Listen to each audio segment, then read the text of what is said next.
कब्जा भी किया, जमीन का कागज भी बना लिया। मान लेते हैं ये जमीन है और इस जमीन पर अगर बात करें, सबसे पहले जमीन पर कब्जा भी किया और जमीन का यहां पर बात करें कागज भी बना लिया। अब देखें इस जमीन का असली मालिक कौन होगा। दो भाई है, कब्जा किया हुआ है। अब यहां पर एक भाई कागज बना लिया है, क्या दूसरे भाई को हिस्सा मिलेगा?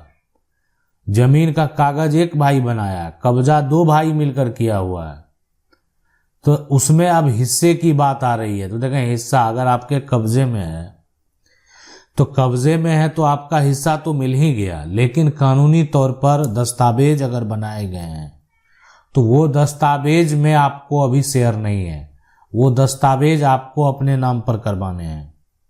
कैसे होगा, क्या प्रक्रिया है? देखें सबसे पहले अगर आपका भी इसी प्रकार का कोई सवाल है, आप कानून की 99 का वीडियो के कमेंट बॉक्स में जाएंगे, अपना समस्या लिखेंगे। मेरा प्रयास रहेगा आपके भी कमेंट का जवाब हम इसी तरीके से दें ताकि आप प्रॉपर तरीके से समझ सकें करना क्या है। अब यहां पर देखें, यहां पर क्या हुआ कि कब्जा दो भाई मिलकर किया, एक आदमी कागज बना लिया। देखें एक आदमी कागज बनाया, कौन सा कागज बनाया ये आपको मेंशन करना चाहिए। उसके पास कौन सा कागज है, रसीद कटा लिया या उसके पास मान लेते हैं बैनामा हो गया है, ठीक है, जो भी है अन्य कागजात, वो कागजात जो जब तक जानकारी आप नहीं देंगे कौन सा कागजात बनाया तो हम कैसे आपको बता सकते हैं कि आप उस पर दावा कर सकते हैं। वर्तमान में ये भी जानकारी बेहद जरूरी है कि जमीन जो है, कोई भी जमीन है, किसी भी जमीन पर दखल किसका है। ठीक है, जमीन का आप कहेंगे खतियान किसी और के नाम से है, आप कहेंगे जमीन की रजिस्ट्री किसी और के नाम से है, या जमीन का दाखिल खारिज जो है कोई और करा लिया है। और सबसे बड़ी बात यहाँ पर ये सभी तो कागजात डॉक्यूमेंट से संबंधित जानकारी है। उसके बाद आपको ये भी जानकारी जरूर देना चाहिए कि वर्तमान में इस पर दखल कौन है, किसका इस पर जो है अधिकार है, आखिर इस पर कौन दखल किए हुए है, इस बात को समझना जानना बेहद जरूरी है।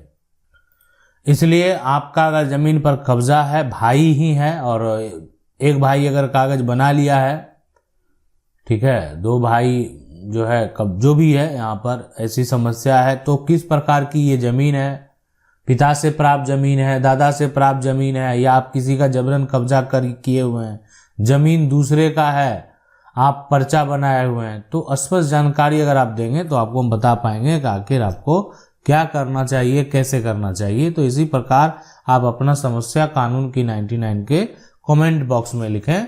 मेरा प्रयास रहेगा हम आपके कमेंट को यहाँ पर लाएंगे और बताएंगे कि आखिर आपको क्या करना चाहिए।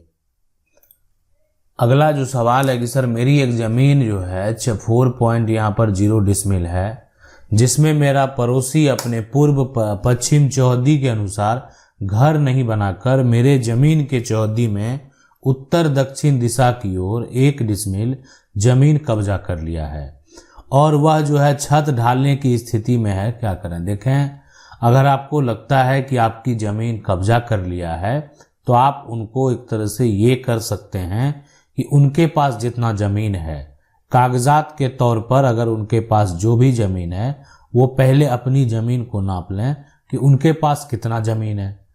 अगर उनके पास अधिक जमीन होगा तो वो आपका जो 1 डिसमिल है हो सकता है कब्जा किया होगा, तब उस प्रॉपर मैप को नापा जाएगा कि आखिर वो व्यक्ति अपने पोजीशन पर है कि नहीं है। देखें जब भी मैप को नापा जाता है तो जो नापने वाले हैं, जो नापने के लिए जमीन को आते हैं, आप अमीन को बुलाते हैं, वो मेजर करते हैं, तो यहाँ पर जो है कि थोड़ा सा इसमें अगर देखा जाए तो इधर और उधर का एडजस्टमेंट होना बेहद जरूरी है।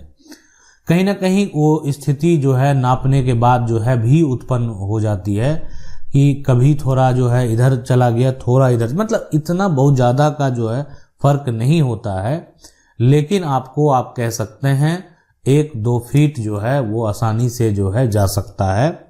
तो इसलिए ये भी यहाँ पर समझने की ज़रूरत है। लेकिन अगर आपका 1 डिसमिल ज़मीन की बात है, ठीक है, तो ये कम नहीं है और आप जो है इसके लिए अपना चाहे तो मेजर करवा सकते हैं और बाद में यहाँ पर अगर आप रोक लगाना चाहेंगे तो आप मजिस्ट्रेट के पास जो है इस पर स्टे के लिए यहाँ पर आवेदन देंगे। ये आप खुद से भी दे सकते हैं या किसी वकील के माध्यम से भी दे सकते हैं। अगर आप वकील के माध्यम से देंगे तो हो सकता है कि आपसे ज़्यादा जो भी है वो जल्दी फॉर्मेट जो है तैयार हो, आवेदन तैयार हो और बात स्पष्ट तरीके से कानूनी भाषा में रखा जा सके। सर बहुत अच्छी जानकारी है। मेरा एक सवाल है, मेरे दादाजी ने यहाँ पर जो है नेक्छे में पोर्ट हिस्सा बना है और उसी में किसी का नाम है, बल्कि हमारे नाम होने चाहिए थे। म्यूटेशन को पढ़ने के बाद मालूम होता है कि यहाँ पर आकार फोड़ दुरुस्ती होकर उन लोगों के नाम चढ़े हैं। कैसे दुरुस्त करें? देखें, एक चीज़ है कि मतलब कि अगर म्यूटेशन की बात हो रही है यहाँ पर, तो म्यूटेशन जो है को आपने पढ़ा, मान लेते हैं म्यूटेशन को देखा, और म्यूटेशन में अगर किसी का नाम चढ़ा हुआ है तो अगर लगता है कि नहीं आपका नाम होना चाहिए, तो उसके लिए आप म्यूटेशन अपील में जा सकते हैं। और म्यूटेशन में अपील जाएंगे, लेकिन आपको ये विश्वास है कि आपका नाम होना चाहिए इस पर आपका अधिकार है। आपके पास ऐसे सबूत हैं, ऐसे प्रूफ हैं जिससे आप ये साबित कर सकते हैं कि ये गलत है और हम जो कह रहे हैं वो सही है, यानी मेरा नाम दर्ज होना चाहिए, तो फिर आप आसानी से ये करवा पाएंगे। सर मेरे पिताजी ने पैतृक जमीन मुझे पूछे बिना जो है बेच दी। 6 लाख का दस्तावेज यहाँ पर कृपया जो है करके और 16 लाख में बेच दी। 16 लाख में बेचिए, तो क्या मैं ये ज़मीन जो है लूँ? मुझे 6 लाख में पड़ेगी। अगर कोर्ट का पता चल गया कि 16 लाख का है तो उस पर टैक्स चोरी का मुकदमा चलेगा और मुझे 16 लाख तो नहीं देने पड़ेंगे। लेकिन देखें, कानूनी प्रक्रिया में भी खर्च होते हैं, इस बात को आप समझ लें कि आप जितना एक तरह से दूसरा की एक तो खर्च होता है, दूसरा जो है समय लगता है।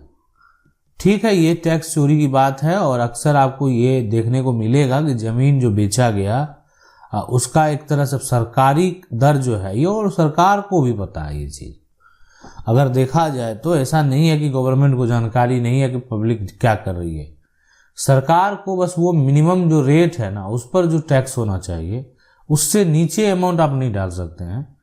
ठीक है, उतना तो देना पड़ेगा। तो लोग जो सरकारी दर तय होता है उसी को मेंशन कर देते हैं कैलकुलेट करके, और उसी के अनुसार सरकार को टैक्स दे देते हैं, और ज़मीन की खरीद बिक्री जो होती है वो अधिक कीमत में होती है।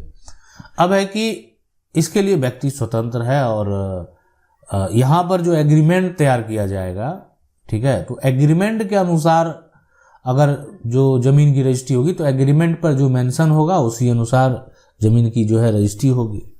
तो पैसे के लेन देन में जो है कहीं अगर यहाँ पर टैक्स नहीं बचाना चाहिए। अगर आप सामने वाले को नहीं जान रहे हैं, आपको पता नहीं है सामने वाला किस प्रकार का व्यक्ति है, वो कभी भी आपको धोखा भी दे सकता है। इसलिए सर मेरे 40 साल से ज़मीन कब्जे में है, लेकिन यहाँ पर सर खातेदार ने ज़मीन का सीमांकन करवाया। अब नक्शे में उसकी ज़मीन बता रहा है, यहाँ पर बोरवेल अंदर आ रहा है। आगे क्या होगा हमें बताएं। सबसे पहले इस बात को समझ लें कि ज़मीन पर जो कब्जा है वो 40 साल से ज़मीन पर कब्जा है। अब खातेदार ज़मीन का मालिक है, ठीक है, कब्जा है ज़मीन का, वो अब नाम भी तो करवाएगा ही। नक्शे में उसकी ज़मीन जो है बता रहा है, अंदर आ रहा है। तो क्या देखें यहाँ पर क्या होगा कि आप ज़मीन पर 40 साल से कब्जे में किए हुए हैं, और आप भी एक तरह से अगर देखा जाए तो आपके पास भी बहुत सारी ज़मीन है, यानी ऐसा स्थिति आपका नहीं है कि उसी से आपका जो है जीवन यापन चलता है। ठीक है, तो इसलिए इस बात को समझ लें। और जहाँ पर ज़मीन का मालिक कोई और है, आप ये नहीं कह सकते कि हम ये ज़मीन नहीं छोड़ेंगे। अगर खास करके वो ज़मीन खेती वाली है, अब अगर कोई मकान बनाकर ज़मीन पर रह रहा है, देखें मकान बनाकर उस सिचुएशन में रहता है, अब उसको कहीं पर ज़मीन अपना ज़मीन नहीं था, तब तो दूसरे के ज़मीन में मकान बना लिया और लंबे समय से रह रहा है। तो ऐसा व्यक्ति ये दावा नहीं कर सकता है कि मेरे पास, मैं खुद एक तरह से मेरे पास बहुत सारी ज़मीन है, और आप जो है एक तरह से वहाँ पर सामने वाले हैं। तो ज़मीन मान लेते हैं कोई भी व्यक्ति जिसके पास ज़मीन अगर वो कब्जा करके रखेगा अपने कब्जे में रखेगा, तो कल को जिसके नाम कागजात है वो तो जमीन को ढूंढेगा ही। लेकिन यहां पर इतना आसानी से आप ये नहीं कह सकते हैं कि कब्जे में है और 40 साल से है तो हम जमीन नहीं छोड़ेंगे।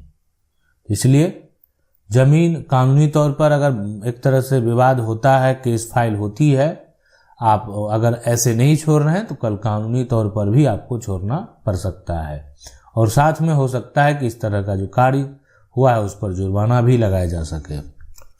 आशा करते हैं वीडियो अच्छा लगा होगा। वीडियो को लाइक जरूर कर दें। चैनल को पहली बार अगर देख रहे हैं, कानून की 99 को अगर पहली बार देख रहे हैं तो सब्सक्राइब करके जो बेल आइकन है उसको जरूर दबा लें। मिलते हैं अगले वीडियो में, तब तक के लिए जय हिंद।